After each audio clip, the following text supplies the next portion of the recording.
అందరికీ మన ప్రభువును రక్షకుడైనటువంటి యేసుక్రీస్తు వారి పేరిట ప్రేమపూర్వకమైనటువంటి వందనాలండి. యోహాను సువార్త 1వ అధ్యాయము 14వ వచనం ఒకసారి మనందరం చూద్దామండి. యోహాను సువార్త 1వ అధ్యాయము 14వ వచనం మనం చూస్తే, ఆ వాక్యము శరీరధారి అయి కృపా సత్య సంపూర్ణుడుగా మన మధ్య నివసించెను. తండ్రి వలన కలిగిన అద్వితీయ కుమారుని మహిమ వలె మనము ఆయన మహిమను పొంది ఉన్నాము. లేదంటే కనుక కనుగొంటిమి. ప్రియులారా, యేసుక్రీస్తు వారు అనగా ఎవరింతకీ?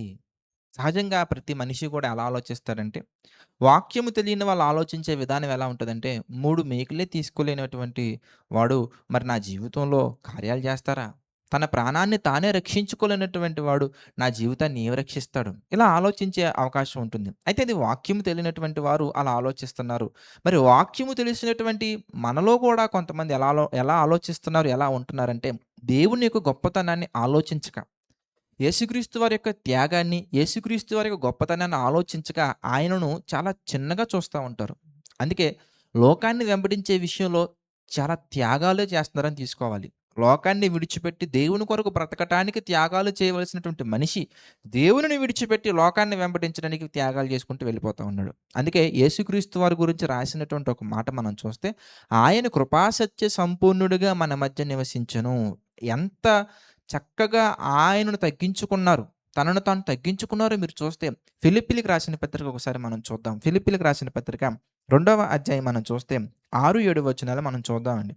ఫిలిప్పీలకు రాసిన పత్రిక 2వ అధ్యాయము 6, 7 వచనాలు ఒకసారి మనం చూస్తే, ఆయన దేవుని స్వరూపము కలిగిన వాడై ఉండి, దేవునితో సమానముగా ఉండుట విడిచిపెట్టకూడని భాగ్యమని ఎంచుకొనలేదు కానీ, చూడండి, మనుష్యుల పోలికగా పుట్టి దాసుని స్వరూపము ధరించుకొని తన్ను తానే రిక్తునిగా చేసుకొనెను. ఎందుకయ్యా అని మీరు ఆలోచిస్తే మనకి 2 కారణాలు మనకు కనబడతాయండి. ఒకటి, మొదటి పేతురు పత్రిక 2వ అధ్యాయంలో మనం చూడొచ్చు. మనకు మాదిరిగా ఉండడానికి ఆయన పరలోకాన్ని విడిచి మనుషుని పోలికగా పుట్టి దాసుని స్వరూపం ధరించుకొని తన్ను తను రిక్తునిగా చేసుకొని ఆఖరి రక్తపు బొట్టు మన కొరకు ధారపోశారండి. మనం ఎలా బ్రతకాలి? ఒక మనిషిగా ఈ భూమి మీద ఎలా బ్రతకాలి? కామాన్ని ఎలా జయించాలి? కోపాన్ని ఎలా జయించాలి? మత్సరాన్ని ఎలా జయించాలి? వివాదాన్ని ఎలా జయించాలి? శరీర ఆశలను ఎలా జయించాలి? శరీర కోరికలను ఎలా జయించాలి? శరీరేచ్ఛలను ఎలా జయించాలి? ఇవన్నీ మనకు నేర్పించటానికి ఆయన కృపాసత్య సంపూర్ణుడిగా మన మధ్యలో నివసించారు. కనుక ఆయన మన నిమిత్తము తన ప్రాణం పెట్టారు.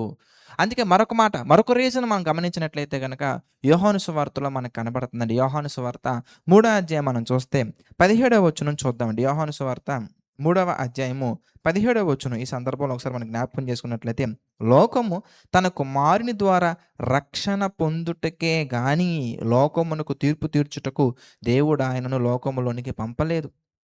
కనుక ఆయన ద్వారా మనం రక్షణను పొందాలి. రక్షణలోకి రావాలి. కానీ నేటి కాలంలో చాలామంది ఎలా ఉన్నారంటే, రక్షణలోకి వచ్చిన తర్వాత కూడా కొన్ని సందర్భాలను బట్టి, వాటికి రకరకాల కారణాలు పెట్టుకొని బలహీనతలని కొంతమంది, కుటుంబ పరిస్థితులను కొంతమంది, సమాజంలో అందరూ అలాగే ఉన్నారు కదని ఒక కారణం చెప్పుకొని కొంతమంది, దేవుడిచ్చినటువంటి రక్షణ పరలోకాన్ని విడిచిపెట్టి యేసుక్రీస్తు వారు ఈ భూమి మీదకొచ్చి రిక్తునిగా చేసుకొని రక్తాన్ని మన కొరకు ధారపోసి, అందుకే బైబిల్‌లో మనకి హెబ్రీ పత్రికలో మనకు కనబడుతుందండి. ఇంత గొప్ప రక్షణను మనము నిర్లక్ష్యము చేసిన యెడల ఎలాగు తప్పించుకుందాము? ఎలా తప్పించుకుంటాం ఆలోచించండి. కనుక దేవుడు మనల్ని తీర్పు తీర్చాలి అనుకుంటే గనక ఇన్ని సంవత్సరాలు సమయం అవసరం లేదండి. మనం రక్షణ పొందాలని ఆశించారు కనుక తన కుమారుని సహితము మనకివ్వుటకు వెనుతీయలేదనే మాటలు మనకు కనబడుతూ ఉంటాయి. కనుక ఈ ఉదయకాల సమయమున మనందరం జ్ఞాపకం చేసుకోవాల్సిన విషయం ఏంటంటే, ఈ దినాన మనం మనం మరి మరణపు పడకగా మారకుండా, మన నిద్ర పడక మరణపు పడకగా మారకుండా మనం లేచి ఈరోజు మనం ఈ మాటలు వింటున్నామంటే, ఈ లోకాన్ని చూడగలుగుతున్నామంటే అది దేవుని కృప. రక్షణలో ఉన్నామంటే అది దేవుని కృప. దేవుడు చేసినటువంటి త్యాగము, ఆ త్యాగాన్ని మనం పక్కన పెట్టి లోకాన్ని వెంబడించకుండా మనల్ని మనం కాపాడుకోవాలి. మన హృదయాన్ని కాపాడుకోవాలి, తలంపులు కాపాడుకోవాలి, ఆలోచనలు కాపాడుకోవాలి, నోటి మాట కాపాడుకోవాలి, ప్రవర్తనను కాపాడుకోవాలి. మనందరం కూడా దేవుని వాక్యానుసారంగా నడుచుకోవడానికి సిద్ధపడాలి, ప్రయత్నించాలి, పోరాడాలి, పాపాన్ని జయించాలి. కనుక ప్రియులారా, మరి దేవుడిచ్చేటువంటి ఉచితమైన రక్షణ, గొప్ప రక్షణను నిర్లక్ష్యము చేయకుండా బ్రతకాలని ఈ ఉదయకాల సమయం మీ అందరితో తెలియజేసుకుంటున్నాను. ప్రార్థన చేసుకున్న ప్రతి ఒక్కరు తలలు వంచి ప్రార్థనలో ఏకీభవించండి. ప్రార్థన. సకల ఆశీర్వాదములకు కారణభూతుడమైన తండ్రి, ఎన్నో లోతైన విషయాలను వాక్యము ద్వారా మాతో మాట్లాడుతూ మమ్మల్ని అందరిని తండ్రి బలపరుస్తున్నందుకు మీకే కృతజ్ఞతాస్తుతులు చెల్లించుకుంటున్నాము దేవా. తండ్రి మీ యొక్క ఆలోచన చొప్పున నడిపించండి.